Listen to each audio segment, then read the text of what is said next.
Hello everyone, we are Astrano, my name is King. My name is Becca. My name is Nana. And today we're going to talk about how to integrate healthy habits. So I think we're going to kind of chop it up into sections. So the first one, let's kind of define what is a habit. What's your concept of a habit?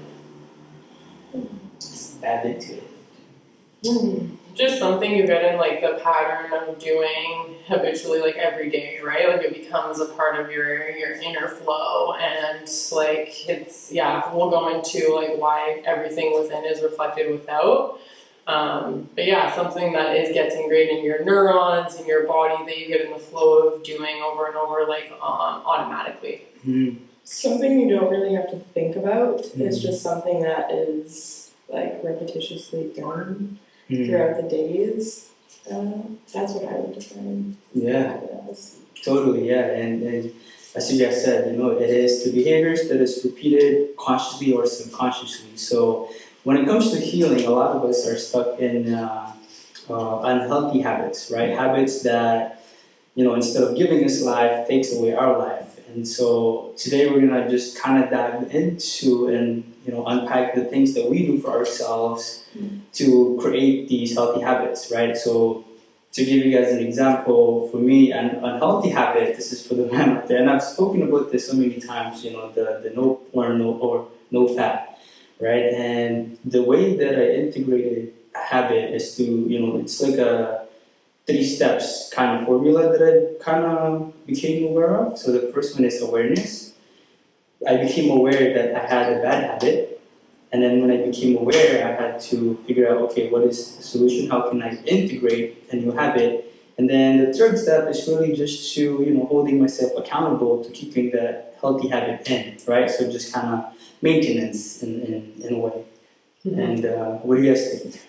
Do you guys have any, tools? I love King because he's really good. His masculine side is really good at like bringing that awareness in and bringing that logical side in, instead of, which is very important too, to just like dissect why you have a negative habit, because that is like the first step for sure. You have to figure there's so much going on in a wound and in a bad habit, which is a wound, right, or a blockage. There's so much complexity within that. It could be a wound from childhood, and then it could have layers of trauma on top of it, and it could have interference from, outer forces, and we've got to unpack all of that and clear that out. Like King is saying, study it, figure it out, heal it, so that we can actually like have better habits reflect in our outer reality. So totally. Yeah, if you're unaware of what it is that you're doing, you can't even recognize that it is a habit that you are having. So the awareness is huge. Like you guys are saying, why am I doing what I am doing? Noticing it. Is it a negative habit? Is it a positive habit? Yeah. I also love that King always recommends journaling. I'm sure he can talk more about it. But that's a great first step, I'd say. Hey, is like once you see you have a bad habit and you really want to change that, start with like the awareness piece first and journal. And do you have any insights on that Totally, process? yeah. So it's like, once you become aware, you take a step back. Right, you kind of just look at your life from the bird's eye view and like, okay, what am I really doing? What's causing me to do these bad habits? And once you start figuring out the causes of your bad habits, that's when you can really do the work, right? Because sometimes this is what I've realized is you have a wound and I've just kept putting Band-Aid. But sometimes you just gotta let it air out. You gotta let people see like, okay, you're hurting, you're wounding, and then once you get that acknowledgement, not from people and from yourself, that's when you can see like, okay, I'm hurting. What can I do to heal that part? And then you heal that. And I love that you touch base on the different dimensions, because I was not aware of this for a long time. Where I would have these dreams and I would have this like urges, and I'm like, why do I keep having this? And until I did work on that etheric realm, that's when I realized, okay, there's so much more into this 3-dimension world, right? And the thing with wounds too, and we learn this in the inner child parts healing is that we have a lot of protectors, right, in our system too, that protect us from danger. And those become like trauma responses almost that like keep us from, connecting or opening up. So we have to work through those protective layers to even open up enough to heal the wound. And then a lot of the bad habits that we all have are just like self-soothing mechanisms, right? So to take that away from yourself can feel really scary if you haven't done the healing work and you can't soothe yourself, right? And take that responsibility on to like soothe yourself in those moments instead of going to these bad habits to soothe, because they're all self-soothing mechanisms. The eating too much, the sugar, the sweets, the addictions, whether that's smoking, alcohol, okay, even like just distracting yourself all the time, always being busy, right? Always working, always hanging out with friends, never having your inner time. That's all like just mechanisms to keep us from the pain that's within that we're not dealing with, right? And it festers and it gets so much that it's hard to get in there, but it's all just unconditional love, guys, and it feels so good to do that work.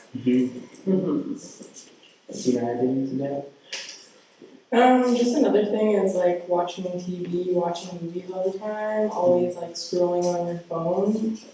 Again, you're just trying to distract yourself from what is actually going on and you reaching your full potential. Because that's what bad habits do. It literally takes away from your full potential and like what you can actually be. And you have to relearn everything that you've ever learned and recreate a good habit and a healthy lifestyle.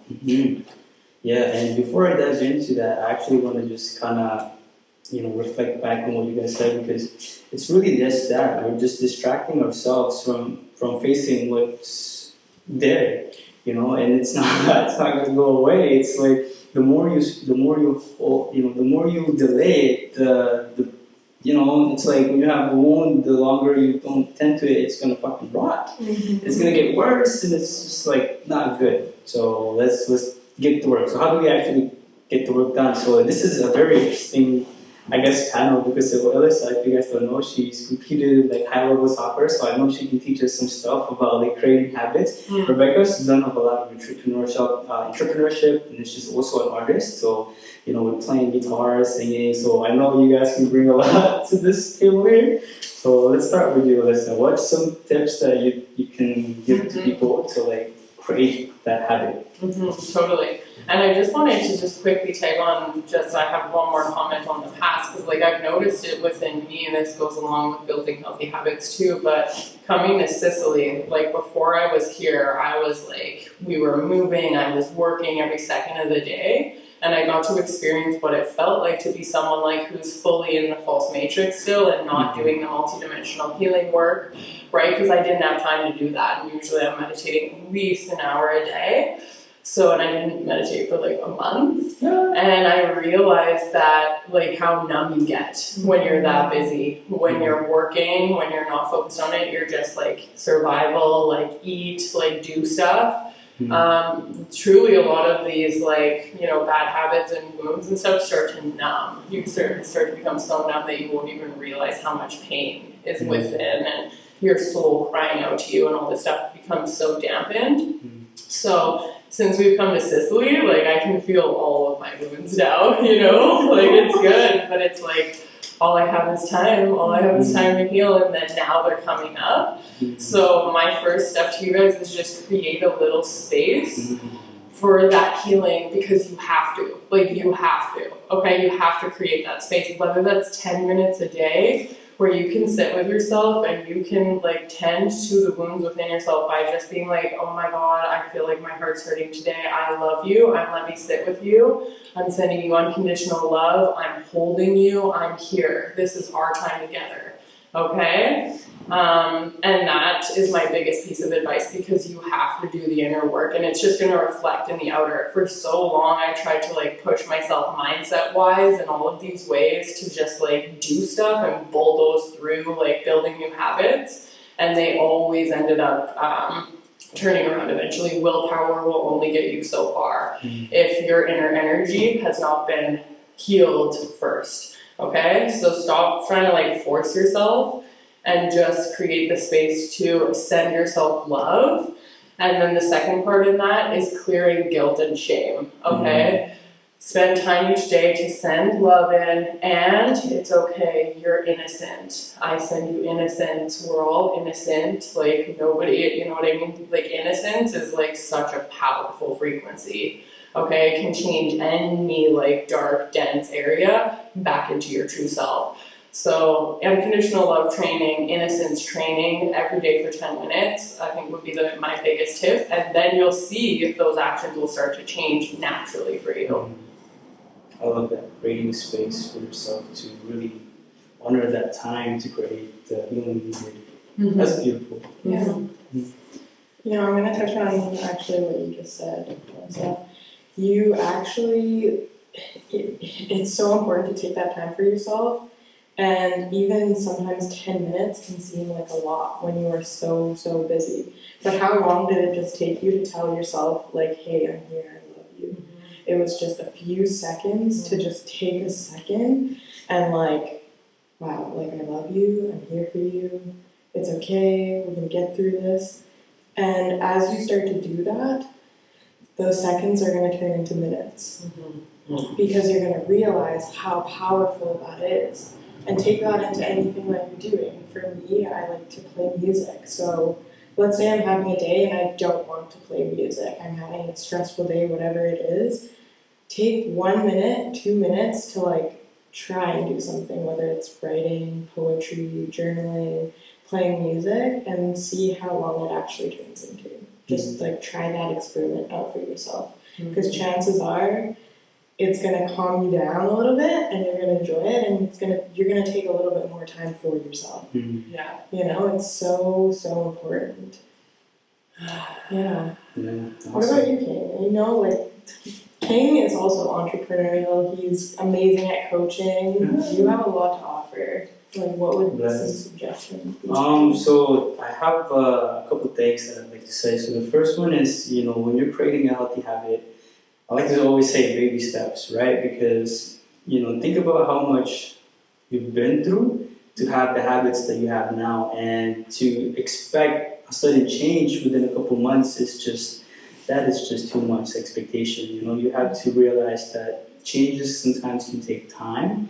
And so start with a small step, right? Let's say you're, you know, I don't know, for me, for guys like weed or porn, sometimes you gotta give yourself, you know, some compassion and kind of be like, okay, I can't stop right away. Maybe I'll just do it once or twice a week, and then you do that for a month.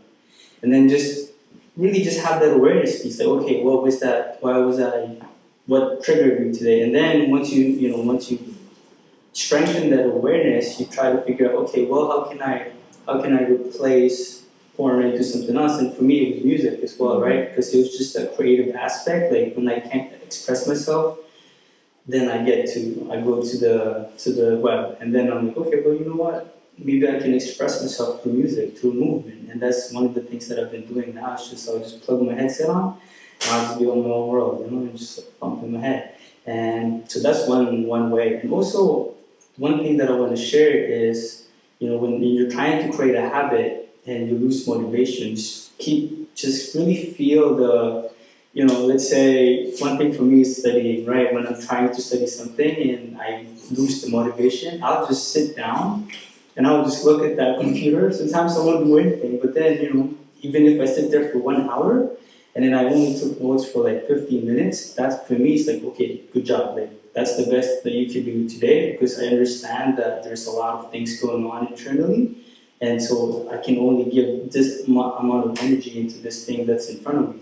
And so when you start to honor that, the voice inside gets louder and louder, and then it becomes just, you know, that 15% that you put into the habit becomes 20, and then it becomes 30, 40, until it becomes 100%. And there's so much to share, but really that's my main thing. It's just awareness, integration, and repetition. Awareness of your bad habits, become aware of your bad habits, and then integration of the new habits, and then just, you know, repeat and hold yourself accountable to continue on the habit. And it's also the choice. right? So when you become aware, oh, I'm doing this. Now you have the choice. Do you want to continue the same route, or do you want to create a new way for yourself? Then when you take that new way, it's going to be scary. It's going to be the unknown, right? But that's the beauty of life. It's an adventure. It's not. It can be fearful, but you can say it's exciting. So again, it's the choice to be fearful, to be excited. It's your choice.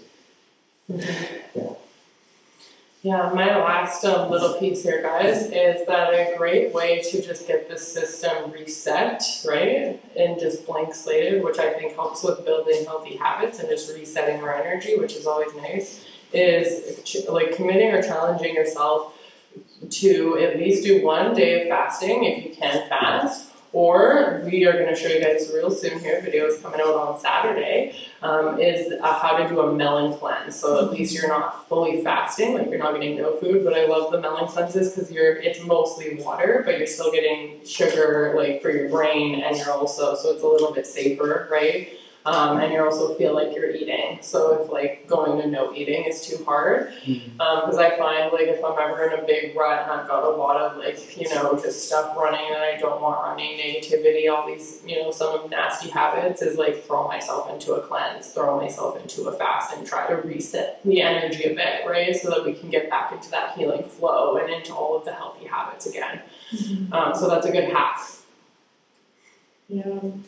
I'll add on to that, like fasting, amazing. Also detoxing the body and getting like any of the heavy metals out of your body is also a great way, especially in your brain, to kind of reset and put you on a better path. Because mentally sometimes it's really hard to get out of these habits if you're already like feeling down or feeling low. And again, what Alyssa was saying, self-soothing. Yeah. Yeah. Body, mind, and spirit. Yes. All right, guys. So before we end this, we just want to remind you to follow us on Instagram, YouTube, TikTok. Where are we? We're on Facebook. We're all over the place. Just follow us everywhere. Official Astrano. If you have any questions, just email us, comment on, DM us. Just reach out to us. Have a conversation. Like and subscribe. We're here for you guys. Love you so much. Bye.